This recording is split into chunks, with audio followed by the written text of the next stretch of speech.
Okay, good day guys. Today we have the privilege of being at Enco Construction. We're with Mr. No, the CEO for the company. So today we are focusing on concrete mixers. What at all are concrete mixers? And what is the use for concrete mixers? So we have the privilege of interviewing Mr. Ano, who's going to talk us through the concrete mixer and what it's used for and the benefits. So, Mr. Ano, can you talk us through this specific machine, what it is? This is a self-load concrete mixer. It does 3 works at a time as compared to the manual one. It has a hopper which is lower down to receive the aggregate, the stone, sand, and the cement. Then it fills the bucket. Okay, Mr. Ano, can you show us what the hopper is? This is the hopper. Right. You lower Okay. it down Right. by the help of the engine. Okay. Then the aggregate are filled with the wheelbarrow. So when you say the aggregate, you are talking about the sand, the stone, And the cement. and the cement. Okay. Right. Then it fills the drum. Then the drum makes it. Right. After makes it, it's more back to the wheelbarrow. Right. Then it's transported to the place. Right. And a suspended floor. That's a story building. Third body, first floor, second floor, and we hoist it up through pillars with the rope. Right. Any floor level, it goes up to 6 floors. Right. Up to 6 floors. So if you are building a 6-story building, you can use this mixer, this very one here. Let's So say, for example, the floor is for 3 meters. right. So 3 times 3, 3 times 6. That's about 50 meters. Right. Okay. So That's the way. And it's a diesel engine. right. So So this. this one you don't need electricity Okay. So you can use it to work anywhere. anywhere. Right. The diesel engine, start it by winding it. Then you are through with your work. Right. That's everything. Works so long as you want until you put the engine off yourself. Okay. So how much fuel do you need for this machine? It takes 2 gallons of fuel. Okay. You mentioned something about a brake earlier on before we started recording. You mentioned something about you need to brake when you're Oh, yeah. using the machine. Because it's a diesel, because it's an engine. When you work for 4 hours, the operator gets exhausted. He has to wait for an hour. The machine too has to wait for an hour. This is the bucket that makes the concrete. And the volume of concrete that you can mix the gold is 300 liters. 200 liters. Okay. 300 liters. So depending on your ratio for the concrete, how the ratio of cement, sand, so you want to take. But the maximum 300 liters mix. That is 1 bag of cement. The stone and the sand, that is just 300 liters of concrete. Brilliant. Combine the sand, the stone, the water, the sand, the stone, the water, and the cement. Then that gets a volume of 300 liters of the concrete. Mobile concrete mixer has 4 types, which is towed by a towing vehicle. And the types are strong, commercial type. It can withstand every nature of the road. Good. No matter Okay. how rough the road is, get every side. So you can tow the machine to any site. Every side. Right. No matter how the rough nature of the road, you can put it every side. Every side. Okay. So I decided to have a sit down with Mr. No to talk more about the machinery and to explain a couple of things to us. So the first question I have is, where can one find a concrete mixer? If somebody's looking to hire a concrete mixer, usually where can they get one to hire? We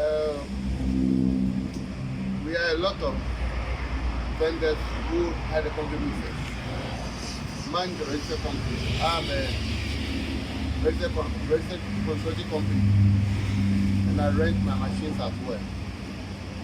So when it comes to Achimota ABC Junction, Echo Construction and Engineering Services, that's where I rent my machines. We have standby mechanics which are on salary. Should there be a fault at site, the quickly rush to fix it. So that makes our work more convenient and reliable Brilliant. than people who display their gears by the roadside. That was we operate it very professional. Brilliant. We come to Achimota every situation. We get the moment we fire. And I believe, given that the machine is mobile, that means you can transport it to any location for them. What So- you do is you pay the hiring fee and the transportation in and out before you move on the premises. Okay, so on that note, how much is it to hire one of the machines, the self-load machines? How much is it to hire one? The prices varies. If you are doing groundwork, that's no use of work. That's 250. Go to the first floor, 300. Second floor, 350. So the higher you go, the higher The price. And Okay. at every level, 50 cities. That try 50 cities increase. Okay. So if you are doing 6th floor, you add from the 300, the highest height, So the daily rate currently is 250 250 cities. for that's a foundation, oversight concrete, compound work, any kind of work that will not use the white, leave the concrete up. Okay, brilliant. So the other thing is, what sort of payment arrangements are there? So if somebody wants to hire the machine, they come in, they pay their 250 for the day, and then they pay for the transport Example, in and out. in and out. Yeah. Okay, to transport it. So if somebody wants to hire the machine for 4 days, do they have to pay all upfront, or they can pay half of it and pay the balance on completion? How does that want to work? It depends on the hiree, the one comes to hire. Some of them they have all their money at a go. Some of them too, they can pay a day, 2 days. Then when the days that you pay expire, you pay for the subsequent day before you continue the work. Okay. So another thing is, who is responsible for fueling the machine? Who buys the diesel in the machine? So if I hire the machine from you, does it come with diesel in? Yes. We are responsible for fueling the machine, maintaining the machine. We buy the diesel, we do everything. Ours is to work for you. And you pay the operator, or I have to pay the operator of the machine? Is that all inclusive in the cost? It excludes the operator. Right. When we are doing groundwork, the boys that follow the machine are two. One operating and one who supply the cement and then supply water. They are your workers, so you pay them by day. The daily wages that you pay people who are going to work with you, the same thing. So if let's say you are planning to employ 10 people a day for a day's work, you take out 2 and then fix my 2 to be the 10. Right. If it is suspended floor, the boys that follow the machine are 4. So that's why we are taking 12 workers or 14. Take off the 4 and replace them with mine. But they are more, let's say, more competent with the machine. Of course. They know about the machine, how to operate it, how to use it. With the machine, there are risks in operating the machine. Right. So our boys that follow are boys who have been trained On how to operate the machine, how operate to the use it. machine, how to receive the concrete, how to do any kind of. So the workers who will be around the machine itself are from our office here. We pay them by day. Okay, so with respect to the daily rate, that is something that the person who's going to hire the machine will discuss with you upfront. Then you know that I'll be paying them 50 cedis, 80 cedis, whatever the amount is. That decision is being taken by the contractor and the site. He and the workers there, they are his workers. So whatever amount you agree with them, that I'm paying you 60, I'm paying you 80, I'm paying you 100, 70. That agreement, I don't come in. Okay, good, very well. Okay, so Mr. Ano, the other thing that is important to also establish is taking the machine to the site. After paying the 250, are you going to transport the machine to the site for me, or is there an additional charge for the person who's renting the machine? Who covers the transportation of the mixer to the site? The 250 is specifically for the machine, but conveying to the site in and out, taking the site and bringing it back. It depends on the distance. Every distance has its price. So that one is being paid by the one hiring the machine. Okay. Like you hire the machine, whatever you are taking, you pay for the conveying in and out. So you pay that one inclusive with the cost of the machine before the machine is moved from the site. And that is our security. All right. And then the safetyness of the machine. When we organize the vehicle for you and the machine got damaged on the way, it is our responsibility. But if you come and tow it your own vehicle and got damaged on the way, maybe a tire is damaged, an accident happens, you're the one who decides to convey it by yourself. You become the route.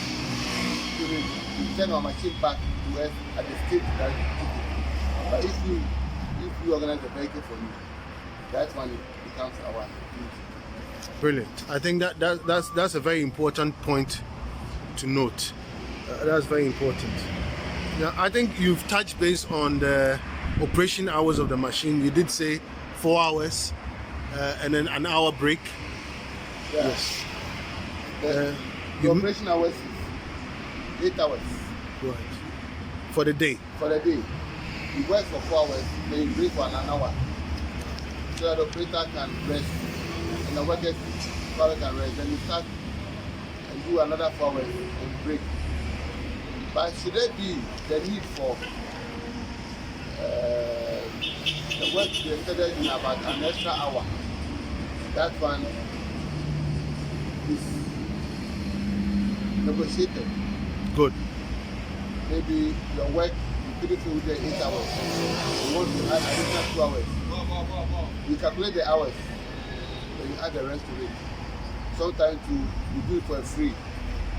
Okay, you do it free of charge. Free of charge. If it's not quite a long time, It's not quite a long maybe time. 30 minutes, 45 minutes, you do it for an hour. Okay, that's good. That's good to hear. Now, another thing is that for somebody who may not be in Ghana or even who is in Ghana and they don't have any knowledge about hiring the machine and they are not even in Accra and they want to hire a machine in Kumasi, what advice would you give, or what are some of the things that they should look out for? What are some of the sneaky, quite maybe dodgy things that other people do, which people should be mindful of when they are hiring a machine? Can you give us any pointers on it? If somebody is carrying it outside the track, and at times we have police who are outside the track, we connect them. If we don't have somebody who has some in that region, we will send it ourselves. But with that one, we use a crane to load the machine into a truck. So the crane will load it into the truck, go and offload it there. after the completion of the project. Then you go back and bring it back. Okay. What if somebody has found the machine? They are somewhere like in Tamale, they found a concrete mix and they want to hire it. What should they look out for? Apart from the things that you've mentioned, what are some of the things that they should be mindful of, or they should insist or make sure is discussed before they actually pick the machine?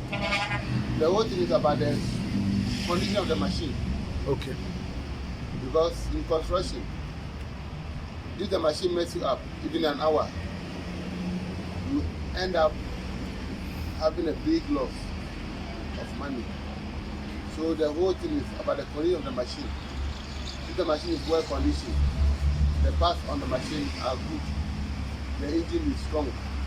As for the body of the machine, it's not an issue, but the condition of the machine itself, the chains, the gears, everything is well conditioned. It's not badly worn out. The engine is strong. That there are things that you should look at. And then the condition of the work. People rent machine based on bags of cement that you use for a day. So at times, people condition it that when you work for 100 bags, it's for a day. I don't go by that. For me, when you work 50 bags, if your work will take 50 bags, it's for a day. If you can take 150, it's for a day. Provided that it doesn't extend the 8 hours. Okay. So if within the 8 hours, you can even do 200 bags. That is to your advantage. To your advantage. Yes. That is how it goes. So with the bags of cement that you be working around 1 o'clock, the operator will say, my time is up, I've done 100 bags, so I've set up the machine. I think this is the sort of information that people would like to have, that you should be mindful. You shouldn't go in hiring a machine on the basis that I'm hiring it and they tell you we'll do 100 bags a day or 50 bags a day. But you should rather negotiate on the hours. So within those hours, however many bags that you do, that's what is done. Anything else? Oh, apart from that, the behavior of the operators. Some operators are good. Right. They are good in organizing workers. So if an operator is not a good operator, he discourages the workers. He will not encourage them to work as fast and more beneficial to you as somebody who organizes site work. Some operator, no matter the people that work, you organize the workers to do it and do it to your satisfaction. Good. Some operators, they are lazy themselves. They lack ideas. And then they also discourage workers or demoralize workers. Okay. Right. They don't push the morale of workers. Right. So basically, then it's also good to find out somebody who has hired the machine before, and then find out how their service was at the time when they took the machine. We will train our operators well, and our condition is to satisfy the customer. Of course. So we don't tolerate operators who have been leave aside to have a negative effect on our work. Of course. To make sure that the operators go to work and they are well recommended by the hiring. That this operator is a good operator. This operator does the work to my satisfaction. That's what we want. If operator misbehaves to create a problem for the customer with that operator, we either warn him or we reprimand him to discipline him at times in the front of the customer. If a customer is not satisfied with the conduct of the operator, it's our duty to quickly replace that operator. We call him back and we give a new operator who will be accepted by the customer. So if the customer is this operator, I don't like the way he talks, I don't like the way he works, and we talk to him and he still continue, and the complaint comes the second time, our duty is to go in for sending a new operator. Good. And then call that person back. Good. Thank you. Okay, so I also observed Mr. Arnaud has a number of commercial compactors. Plate compactors. So, plate compactors. So I wanted him to take a few moments to talk to us about the compactors as well. I know we came in to discuss about the concrete mixers, but the compactors are also a key part of the construction, and I wanted him to talk to us about them.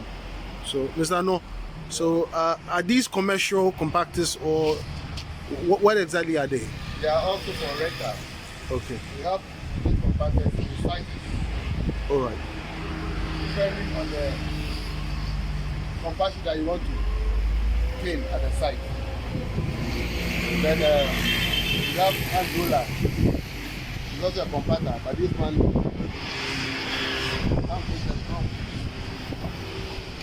it's a roller. All right. For heavy duty work. Okay. Cool. So, and then I can see the generator over here. Is that a generator, or what is this? It's a pneumatic compressor. Okay, this is a compressor as well. Okay. Pneumatic compressor. This is this cylinder. Right. So what is this used for?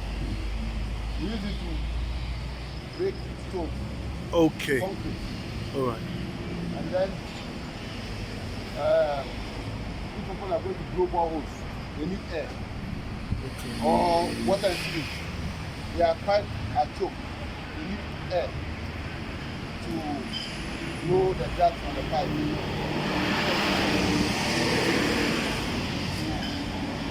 Provide the air. Okay. And then at the harbor too, Right. when they want to spray their ship, All right. because it has something called sandblasting. Yes. You have Yes. to use the air and gas to remove the rust on the ship, Okay. on the body of the ship before it's sprayed. This one is for sandblasting. Brilliant. This one is a 2 meter one Right.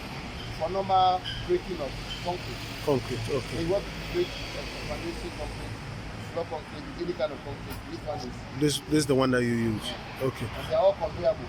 Okay. So the other question is that, do you service these machines? We service all of them. Right. We service all of them. Every machine that we rent here, we have the mechanics here. Usually service. Beside this, we have to have a printer. That vibrator concrete. Make it more hard to effect. Okay. So if somebody has a machine and it's faulty or has a problem, they can bring it over for you to service it for. When we bring it, they will service all. Thank you. Wonderful. Okay, so we are back again with Mr. Arnaud, and I wanted to ask him a couple of questions regarding the business itself of hiring the concrete mixer and other machinery. He did mention earlier on that they do sell the machinery as well.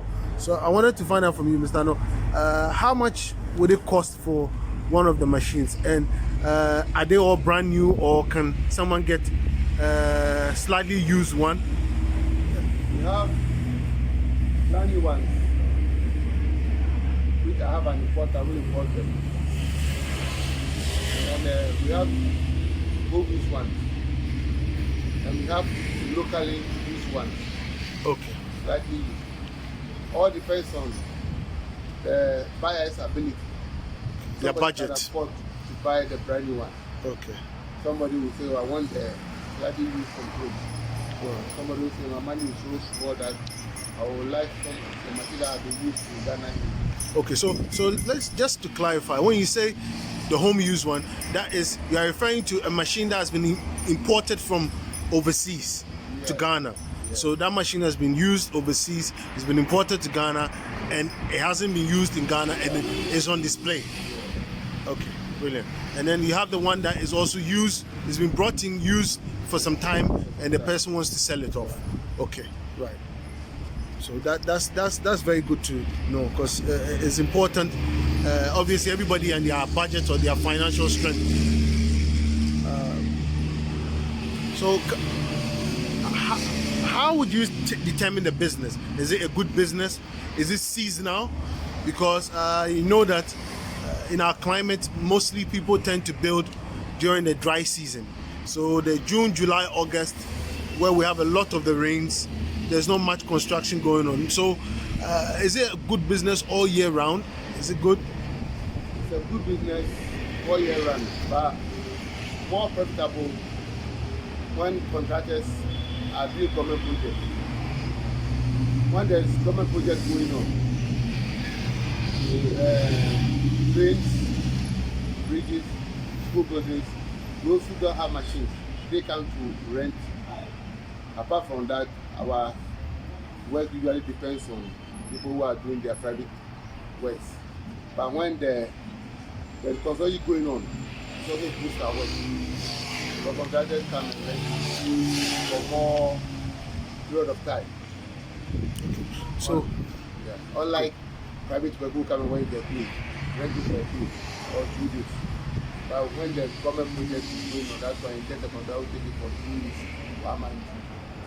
And that's quite good.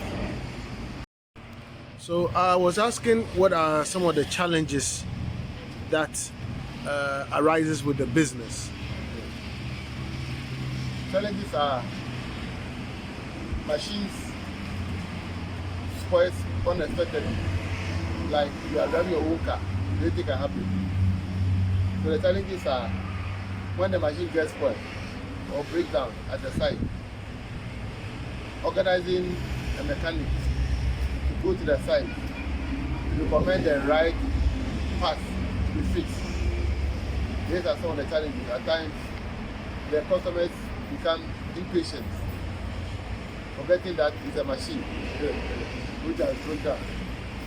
At times, too, the condition of the machine, the sense of the damage cannot be repaired within a day. So maybe a work has to be postponed for the following day, or the machine has to be replaced. One of the challenges is the police. You go for a permit to tow the machine, they will stop the vehicle and they will just write the permit aside. At times too, they will catch you and they will say you should have permit. So it's everything about the challenge is mostly about the police. Once they see a vehicle towing the machine, they will stop you. Stop you and maybe talk to them. Okay, I get you. So I wanted to find out if somebody has bought the machine from you and they want to enter into the hiring business, whether the concrete mixer or a compactor. How do they go about finding a location? What is the best location, or how can somebody find an ideal location? Because naturally, I believe you even have to find a location before you even go into buying the machine. The location is where there are ongoing projects, new sites, where people are working. New development sites. New development sites. Yes. When you do your survey, you can see that people go for machines from a far place to that place. You have a machine, you set up a small office. Then you put the machine there. But the problem is people steal the machine at night. So your security is the most important thing. Good. When the work is closed at night, there are people who go around to steal machines. So you either chain them, right, or you have a watchman. Okay, I can see, if I take a quick shot in this direction, I can see that you've done a good job by chaining up the machinery to make sure that it can't easily be taken away. Yeah. But do you have some people who are here at night, or this place is fairly secured, so you don't have to burden yourself with that? I have a watchman. Okay. Who take care of the place. Right. By the time human can get tired and oversleep or something like that. He's at the back. Right. So besides him watching here, I still have to go extra mile of chaining them. Chaining the machine, yes. Chaining the machine. All right. So, so in terms of finding a place, you are recommending a new site where there's ongoing construction taking place. What about siting it next to something like a block factory or something like that? Because naturally, people will be buying concrete blocks to do their works. What about something like that? The site is where there's a block factory. That is even the best place of putting your machine, because everybody that comes to buy a machine goes to work. Okay. So by you having your machine at the block factory, it's always also good. But provided it's on a way which leads to where developments are going on, that's why you get customers. Okay. Mr. No, I think we've got quite a lot of information from you. I'd like to take the opportunity to thank you very much and appreciate you spending the time to talk to us, in particular about the concrete mixers. Now, I'd like to give you the opportunity to give our viewers some information about your location and your contact details, so that anybody in and around the Achimota, Tantra, Dome, Mile 7, these sort of areas that they need your services, how they can reach you. My company name is Enco Construction and Engineering Services Limited. So what is the location We are here? located at ABC Junction, adjacent the former Royal Bank. It's now CBT Bank. Okay. What is the phone number? The phone number is 0244 27 0031. That is our phone number. Thank you very much. Appreciate your time.